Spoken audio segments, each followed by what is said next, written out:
If you're a woman running a wellness or heart led business and you're not engaging with AI yet, here's the honest truth.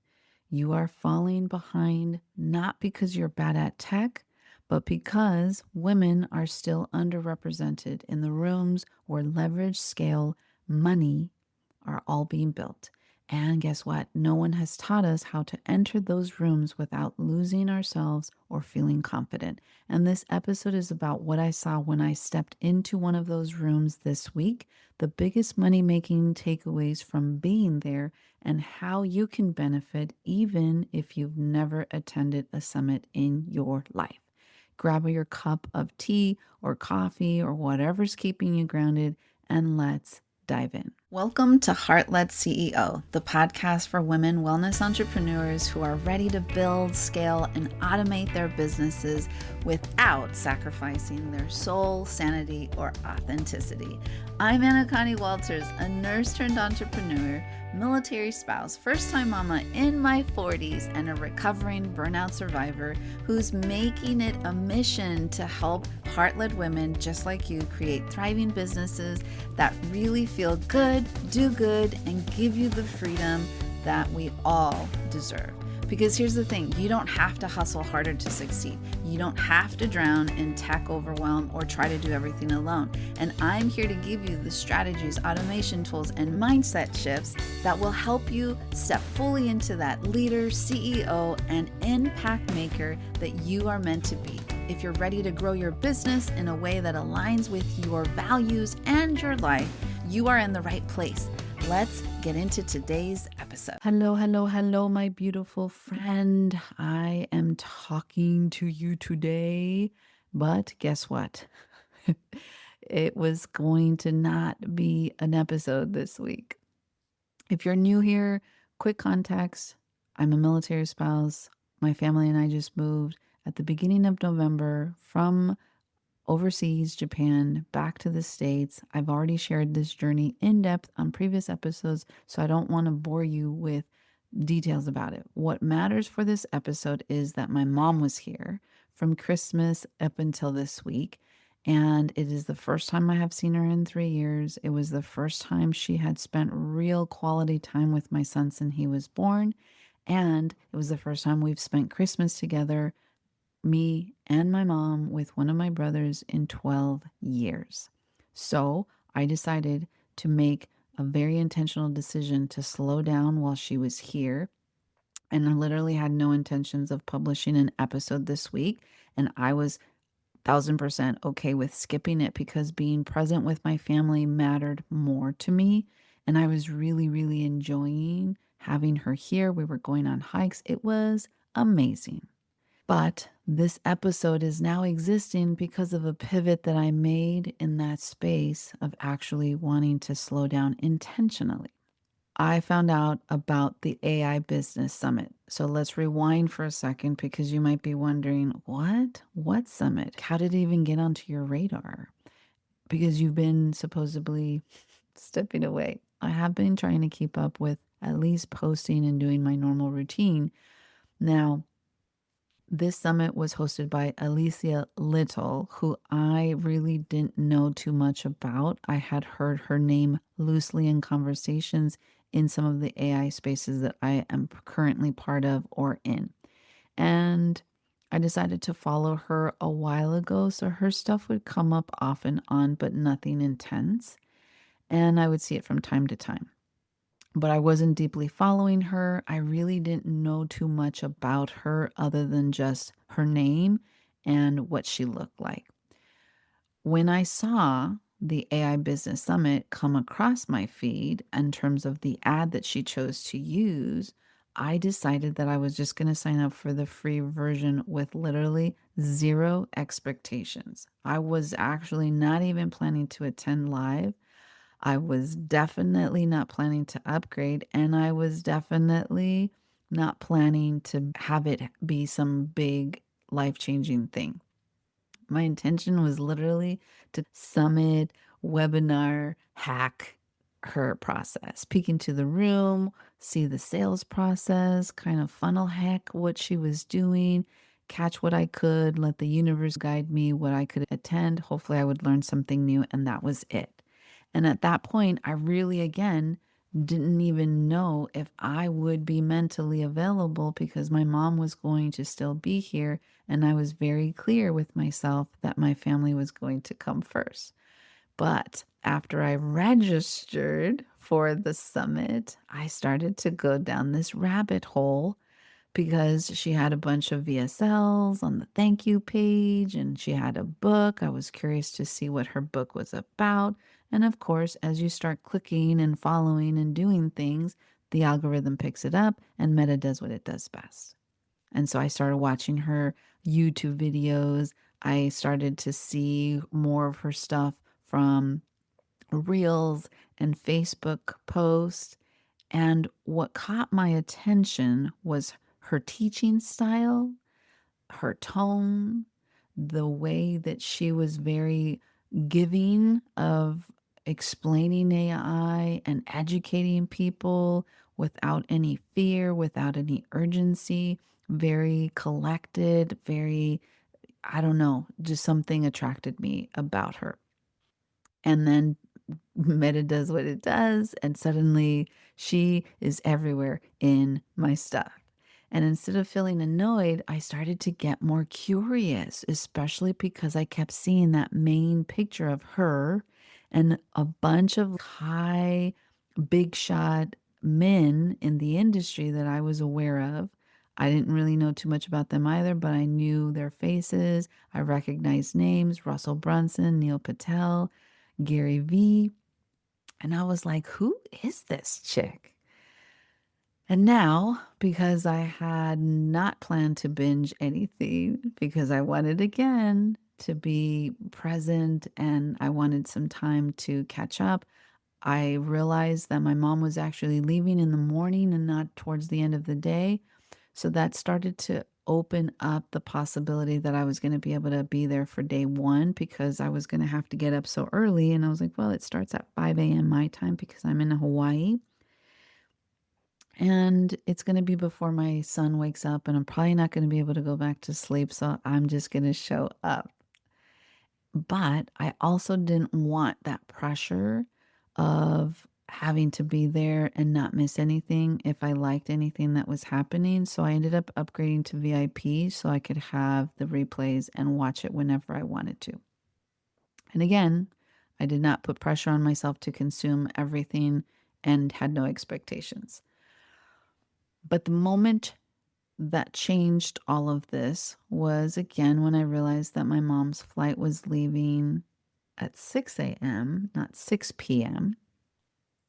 And I thought, okay, this will be like my gentle re entry back into reality and work. I'm not going to hustle though.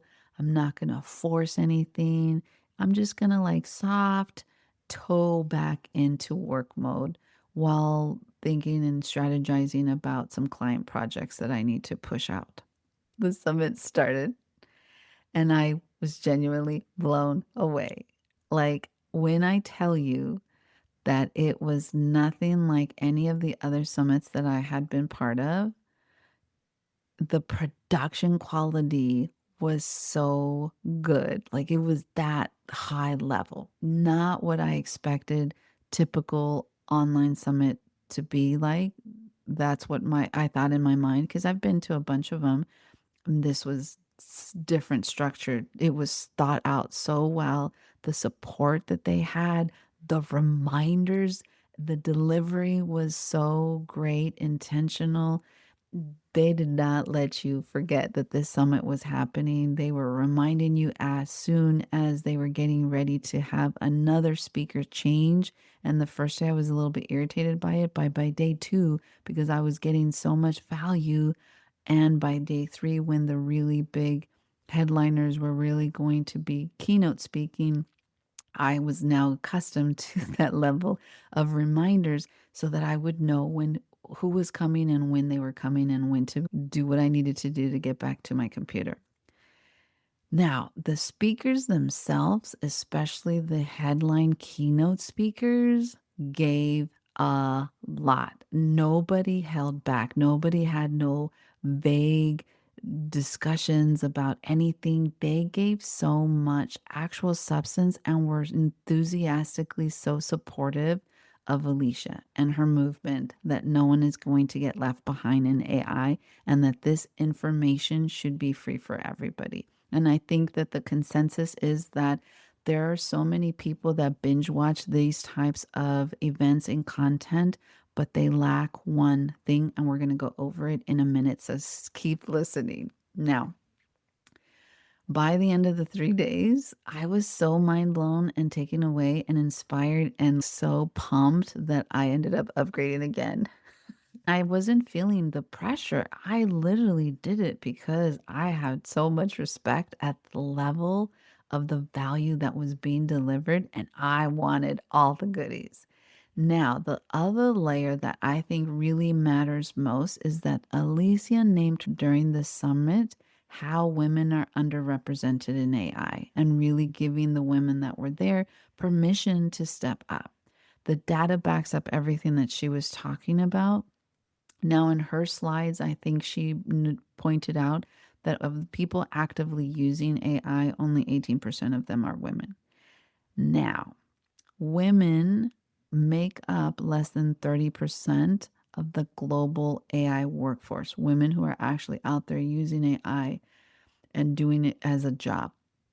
In research and model development for AI, women are less than 20%.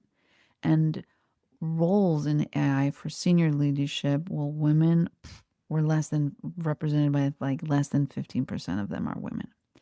Take that all into account and narrow that down even further for women in wellness. That gap gets big.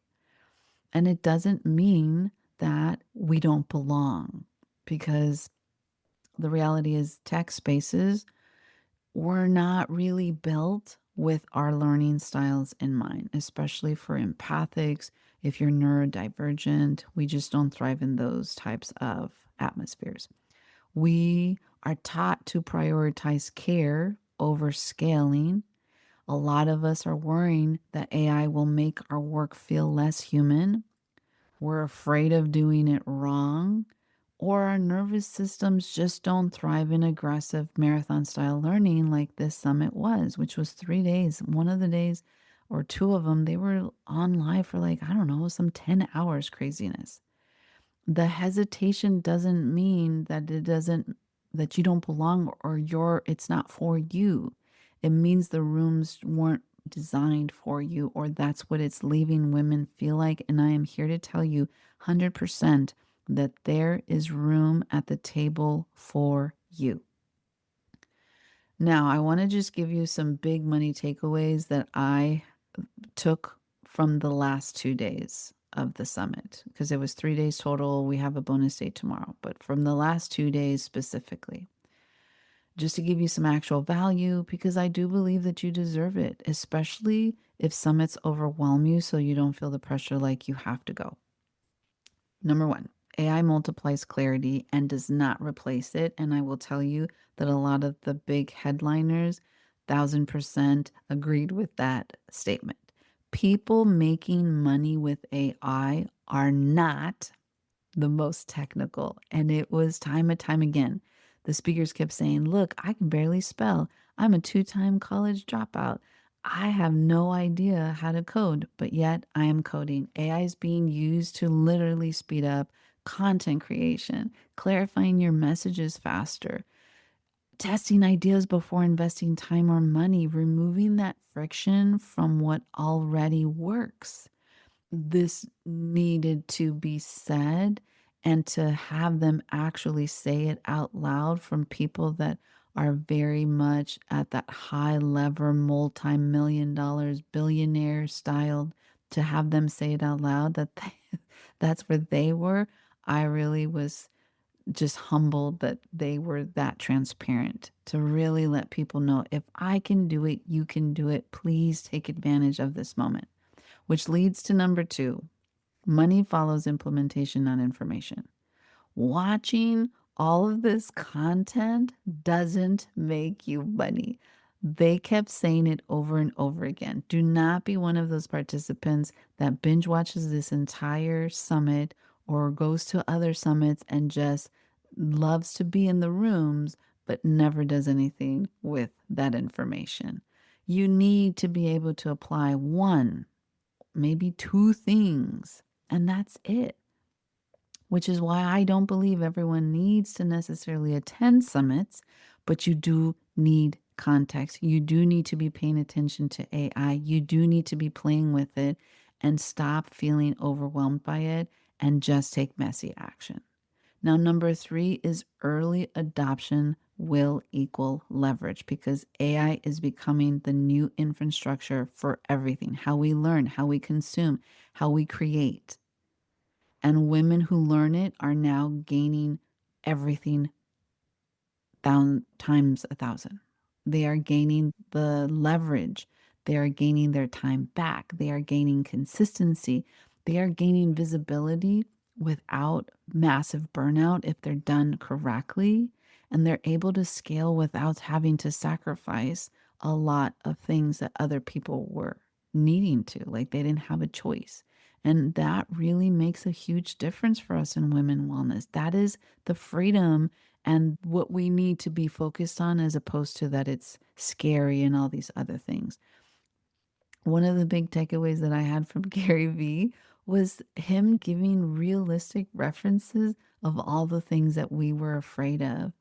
And I think he's in his 50s, but he was mentioning like go back into like the medieval times where they had swords and think about what the reaction one was when the first gun was invented. I'm pretty sure that everybody who used to fight wars and battles with swords, who saw the first gun being loaded and trick showed a demonstration of how it worked and they killed a man, was like, oh my gosh, doomsday. Everybody's going to die. Like, everybody's going to die.